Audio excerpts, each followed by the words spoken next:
23 September মঙ্গলবার রাত ৯টা খাগড়াছড়ি সদরের সিঙ্গিনালা এলাকা। প্রতিদিনের মতো সেদিনও সন্ধ্যায় বাড়ির অদূরে প্রাইভেট পড়তে গিয়েছিল অষ্টম শ্রেণীতে পড়ুয়া এক কিশোরী।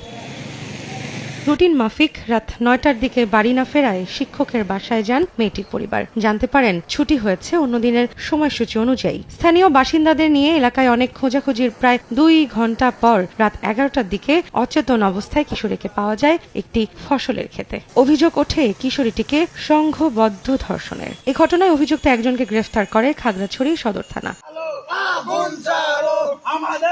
উত্তপ্ত হয়ে ওঠে পার্বত্য এলাকা। ঘটনাকে পুঁজি করে সেনাবাহিনীর টহলরত গাড়িতে হামলা চালিয়ে কয়েকজন সেনা সদস্যকে রক্তাক্ত করে আততায়ীরা। লাশবাহী অ্যাম্বুলেন্সেও চালানো হয় হামলা। বাংলাদেশ সেনাবাহিনীকে প্রশ্নবিদ্ধ করার জন্য অনেক পদক্ষেপ নেওয়া হচ্ছে। শনিবার বিকেলে ঢাকা বিশ্ববিদ্যালয়ের টিএসসিতে বিক্ষোভ করেছে সার্বভৌমত্ব সচেতন শিক্ষার্থী জোট। পাহাড়ের বিচ্ছিন্নতাবাদী সশস্ত্র সংগঠন ইউপিডিএফ নিষিদ্ধকরণ ও চাকমা রানী ইয়ানিয়ানকে গ্রেফতারের দাবি জানিয়ে তারা অভিযোগ করেন, পাহাড়কে অস্থিতিশীল করতে মদদ দেয়া থেকে শুরু করে অর্থায়ন ও উস্কে দেওয়ার পেছনে কাজ করছে ইউপিডিএফ ও চাকমা রানী ইয়ানিয়ান। পাহাড়ে জাতিগত দাঙ্গা বাঁধানোর চেষ্টা চালানো হচ্ছে বলেও অভিযোগ তাদের। সেনাবাহিনীর উপরে হামলা করেছে, টহলকৃত গাড়িকে তারা জ্বালিয়ে পুড়িয়ে দিয়েছে, রোগী নিয়ে যাচ্ছিল সেই অ্যাম্বুলেন্সের উপরে তারা হামলা করেছে। বাঙালি এবং আপনার অবাঙালি যারা আছে তাদের মধ্যে একটি জাতিগত দাঙ্গা লাগানোর জন্য একটি মহল, একটি গোষ্ঠী সুপরিকল্পিতভাবে অনেক দিন ধরে চেষ্টা চালাচ্ছে। একটা হচ্ছে ইয়ানিয়ান,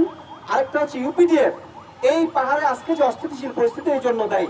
আমরা আজকে সমাবেশ থেকে আমরা সরকারকে বলবো যে দ্রুত এই সশস্ত্র সন্ত্রাসী সংগঠন ইউপিডিএফকে নিষিদ্ধ করতে হবে। নিরাপত্তা বাহিনী ও পার্বত্য অঞ্চলের সাধারণ মানুষের উপর হামলাকারীদের দ্রুত গ্রেফতারের দাবি শিক্ষার্থীদের।